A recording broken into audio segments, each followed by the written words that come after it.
Hi, I'm Ron Futrell with Liberty.com. It's time to water the tree of liberty. Yes, indeed, the founders would be smiling, knowing that the tree of liberty is watered and cared for. Certainly, there's a lot of angst out there right now because of the attacks on liberty that we are seeing from those in power who are now leading this country in an oppressive and a restrictive manner. But there's encouragement. I am encouraged by the majority in this country who get it and understand that there is still time to rise up and make a difference. The birth of Liberty.com is yet another sign that Americans understand exactly what is at stake here. At no time other than, let's say, probably during our founding and during the Civil War, have Americans seen the importance of understanding our founding documents and the cause of liberty than we have right here, right now. What a great time to be alive. In 1765, a history lesson here, 1765, the Sons of Liberty here gathered under a tree in Boston and proclaimed it their Liberty Tree. As a protest of the Stamp Act back then, they hung in effigy a couple of tax collectors.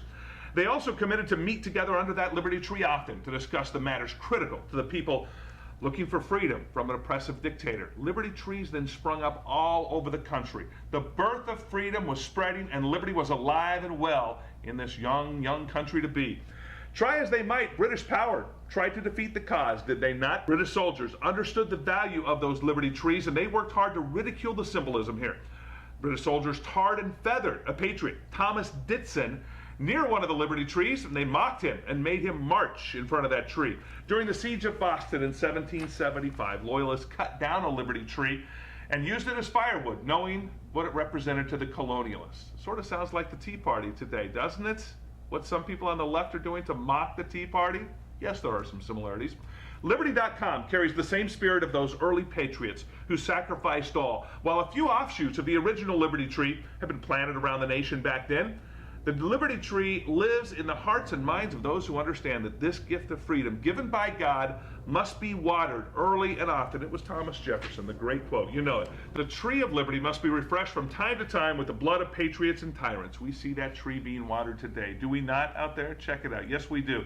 As throughout our history, the tree has been watered by the blood of those who have fought and died for liberty in this country. As with the original liberty trees out there, there's going to be detractors, no question about that. They're still there. The cause of liberty is not something that those in the ruling class in this nation want perpetuated. What they've got here are people who are the elitists, the powerful, the media, do not want to return liberty to the people of this nation. They will mock those who meet often at the Liberty Tree and discuss the issues of freedom. If a website could be used for firewood, they would torch our servers here at Liberty.com, would they not? Now, an interesting point here, the founders of our nation, they used a capital L when they wrote the word liberty. Life, liberty, pursuit of happiness. You know, you can see the words, can't you? A capital L right there. Perhaps not technically correct in its spelling, but perfect in its meaning. While I have put liberty in the context of America, it's not a uniquely American concept. Our founders were just the first to see that on a large scale, it could live in the hearts and minds of people without government intruding in a deal made between God and man, because that's where liberty came from. It was a deal made between God and man. Only government can jump in there and mess that deal up. At Gettysburg, Abraham Lincoln gazed out upon the battlefield and lamented at the horrific tragedy he had seen there, and lamented what had happened there. In 3 days, more than 56,000 people had been killed or wounded on that battlefield at Gettysburg. Still, he spoke of a new birth of freedom, did he not? A government of the people, by the people, and for the people shall not perish from the earth, is what he said. Early in that short speech, he spoke of a nation conceived in liberty, did he not? In liberty. We celebrate this day, certainly, and we will work to see that liberty is the overriding theme for all of us here. Liberty for all. Liberty.com.